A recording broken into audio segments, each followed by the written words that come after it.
Well, good morning. Welcome to our first show in February. I hope it's starting off as a good day for you. You know, more than 500,000 people, a quarter of them children, were homeless in the United States in 2015.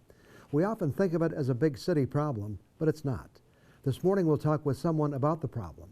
And then there's a recreational facility in Negaunee that's the only one of its kind in the United States.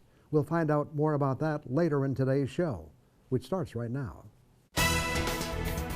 From TV6, this is The Ryan Report. Now, here's your host, Don Ryan. According to the U.S. Department of Housing and Urban Development, nearly 565,000 people were living on the streets, in cars, in homeless shelters, or in subsidized transitional housing during a one-night national survey in 2015. Nearly one-fourth were aged 18 or under. There's a unique program in Marquette designed to help those who are homeless. It's called Room at the Inn. Douglas Russell is the executive director, and he's our first guest this morning. Welcome to the show. Morning. Thanks very much. Let's find out more about the program. How did this program start, and who are the organizers? Who sponsors it? Well, it all began in 2007, about this time of year, actually, when a gentleman walked into the food pantry at St. Vincent de Paul in Marquette. And Helen McCormick was the volunteer on duty that day, and he was there looking for some help, for some food, and she asked him where he was living. That was one of her basic questions, and he said, well, I don't have an address, and it was because he was camping out in the woods. Mm-hmm. And that February was a whole lot colder than this one, and Helen just couldn't figure out how he could manage that, and so she went on her own quest to find out what services there were for the homeless. And at that time, there really weren't any. And so she went to try and find out what might be possible here in Marquette, what she could do to help address that. And found a program actually based out of Macomb County in Lower Michigan, and took their model and created it here by getting local churches to volunteer to be host sites for the shelter each night. And what started in November of 2007, where there were several churches involved and maybe 4 or 5 guests a night, that today is a dozen churches in the Marquette area where we have anywhere from 12 to 20 guests each night. And they're operating every night as volunteer shelters? Every night. We open up in mid-September and run through May, and that's every night. The shelter's open. The church takes, the 12 churches take turns. They host the shelter for a week at a time, and we have volunteers that will sign up for shifts starting at 6 p.m. And the shelter closes each morning at 6 a.m. But during those 12 hours that we have people there to kind of check people in each night, serve them a meal, and provide them with a safe place to sleep. And you know, how big is the problem, let's say here in the Marquette area? Well, it's, you know, it varies quite a bit, but the last census, as you were talking about what was happening nationwide, that we have over 500 homeless people in Marquette County. Wow. Right now. And there are a lot of different definitions of homeless. That our folks who stay in the shelter, that's one definition, but people who are staying with a relative, but it's not their permanent address, are considered homeless. And so we have, again, 12 or 20 that might be at the shelter on any night, but many others who are finding other ways to stay warm and safe each night. Where would they be if there wasn't a shelter like this? You know, I don't know.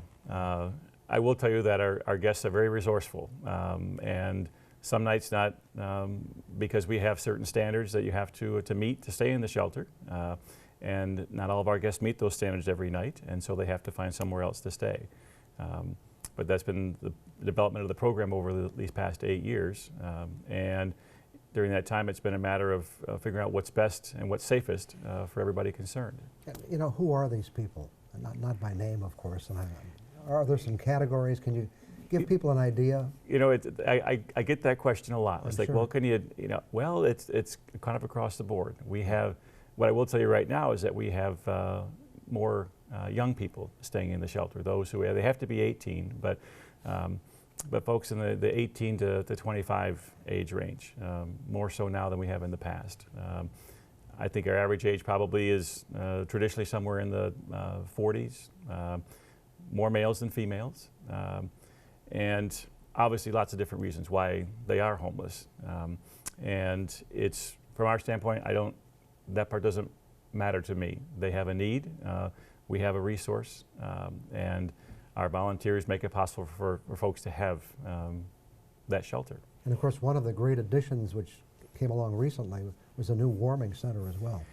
You know, again, over time, as the shelter population grew, the warming center was always a component of the program, but we're looking for a larger space. And beyond it being larger, it's also a much more visible space, being right on Washington Street, where a lot of cars pass by every day. Right. And I knew when we were able to purchase that building and renovate it and open up as a warming center, that we'd have more people coming in and take advantage of the free community breakfast, the shower facilities, and some of the services that we provide with our social workers.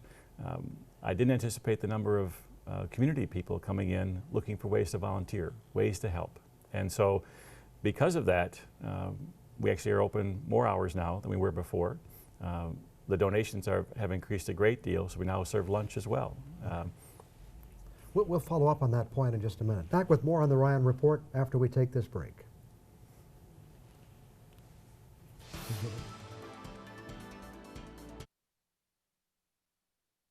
We're talking this morning with Douglas Russell, who is the executive director of a wonderful program in Marquette designed to help those who are homeless called Room at the Inn. Let's talk about the fact that this isn't government subsidized. This is, you depend on volunteers and a lot of people to make this work, don't you? Yes, we do. It was a decision made early on in the organization that they did not want to be dependent on government monies for their operation. And so we have 400 volunteer hours every week to operate both the shelter and the warming center. And the idea really with the program was that they wanted to be able to run their own program, to not have outside monies dictate policy or procedure. And so, and also because unfortunately government funding is not all that dependable. Right. Monies go up and down, and so with that they thought, no, we want to be able to rely on other sources to do what we want to do. So you use a lot of volunteers. I assume you also have to seek cash donations and other kinds of donations to keep things working? A big part of my job certainly is to seek funding from different sources. We do different fundraisers throughout the year, but people have been incredibly generous. We may have a dozen churches that are host sites for our shelter, but easily 2 dozen other churches throughout the county are financially supporting us. They'll send us checks every year, and that's just tremendous, as well as people in the community and different organizations that appreciate what we do and provide us financial support.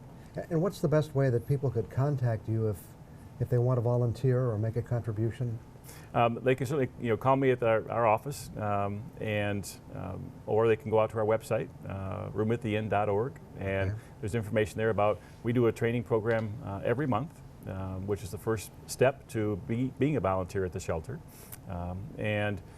It's a process that goes on year-round, but certainly any ways that the website has a great deal of information about how they can get involved and what some of our current needs are. And we were chatting a little bit, but there are various kinds of programs kind of growing around the Upper Peninsula. You know, Delta County has started their own program. It's called Hope at the Inn. And they took our model, which again we took from Macomb County, to create a homeless shelter in Escanaba. And we also have had inquiries from the Iron Mountain area, from the Houghton area, and also Munising. So it is a matter of being a local resource, taking care of a local need. Do you have any concerns about future funding? I mean, things seem to stay in place as they should be? It's always a concern because the needs go on. I mean, we had a great December. People were incredibly generous, but we do operate 12 months of the year. The shelter's open through May, but the warming center's open all summer long, and so there are those funding needs, and so it's constantly a matter of I guess we're almost reminding people that we're there and we're addressing a local need, and because of people's generosity, we're able to continue to do that. And you did point out that people have to meet certain not qualifications, but certain requirements to be able to participate. Yeah, we for folks that want to stay in the shelter, of course we do an alcohol breathalyzer every night, trying to keep again a safe, warm place, and that can be a struggle for some of our guests because it is more than it's not just a matter of being homeless because you've lost all your money. That there are other challenges they face, and with many it's addiction. Many that have mental health issues, and so these are challenges that we try and help them with as much as we can. We are part of a whole continuum of care here in Marquette County with many other agencies that provide services to help those who have some of these needs. And housing becomes the one that maybe is most obvious, but it also goes into employment and health care, government benefits, all those different areas that they're struggling with, and so we try and help them out every day. Okay. It's a wonderful program. Thanks for coming in and telling us about it. Thanks so much. And I best appreciate of luck it. in the future. I appreciate that. I'll be back with more on the Ryan Report after we take this break.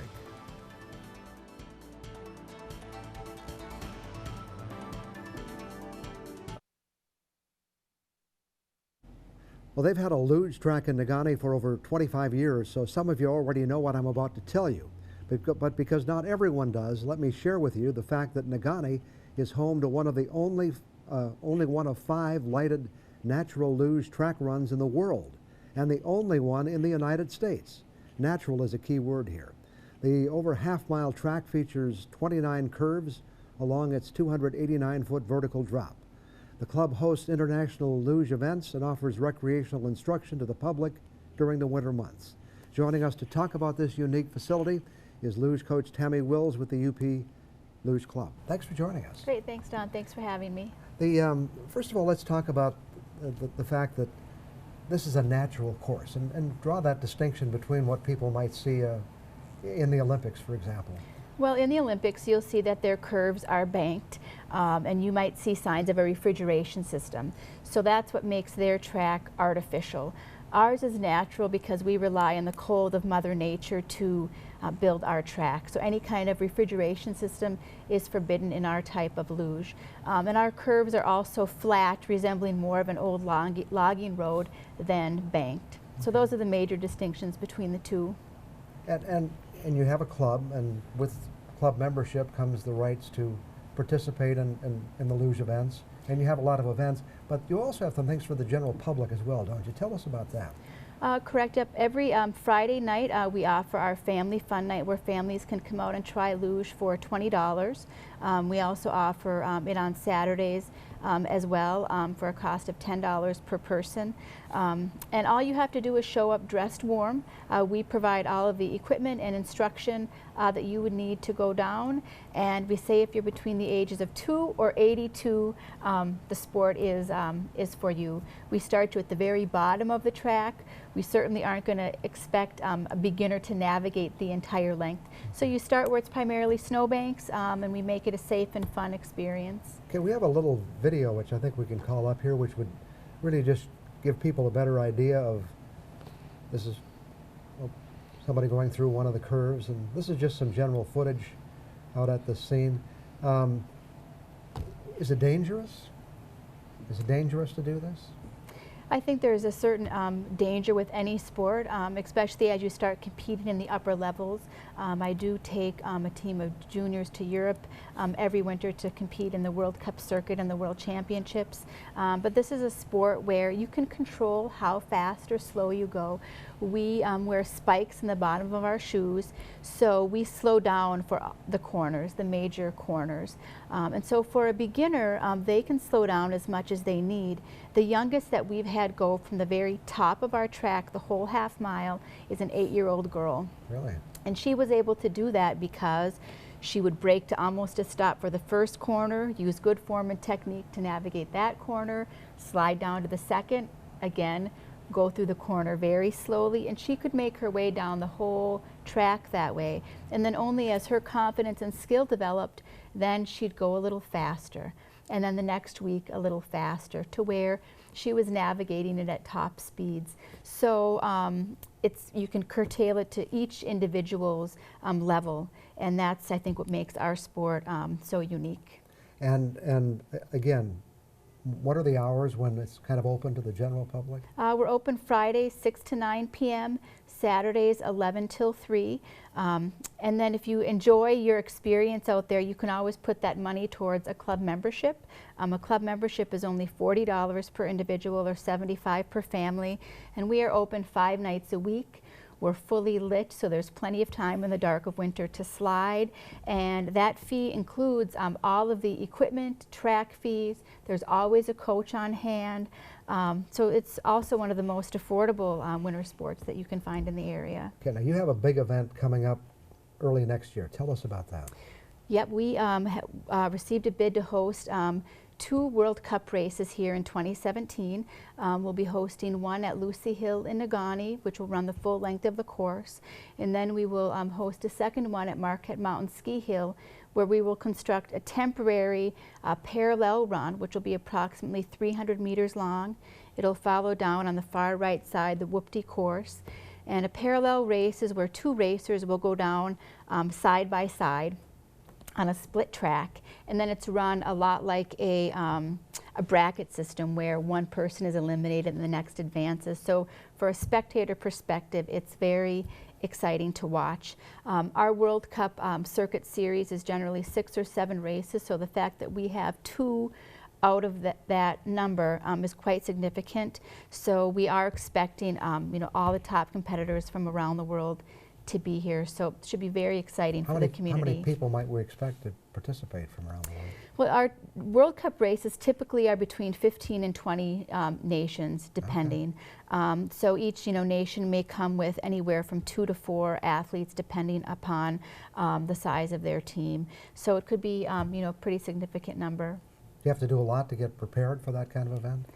Well, we have been working very diligently the last 2 years to renovate our track. Out at Lucy Hill, our track is over 25 years old, so we have had to nearly reconstruct the walls from start to finish. I've been renovating our buildings, so there's a lot to do as far as track preparation. That's coming to a close, but now as far as organizing the actual week-long event, we're certainly needing help from the community in doing that. And I understand you depend heavily on volunteers, and you particularly are looking for some volunteers because you've lost some for various reasons.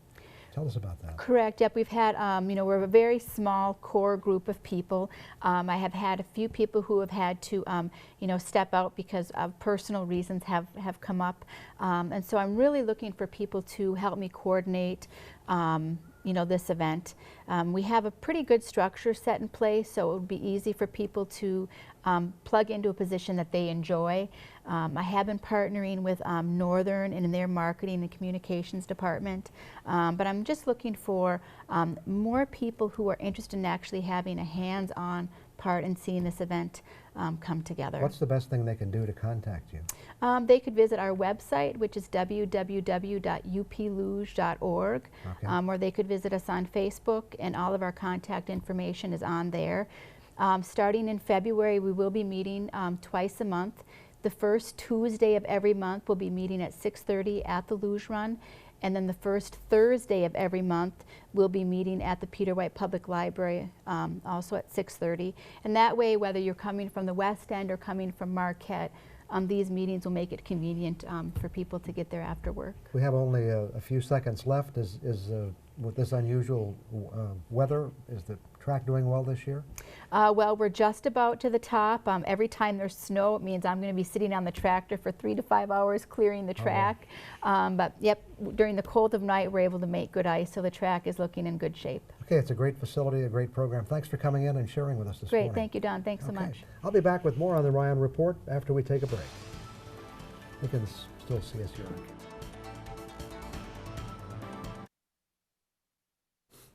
Well, recently my wife and I were watching the Golden Globe Awards, and as usual I started grumbling about the acceptance speeches.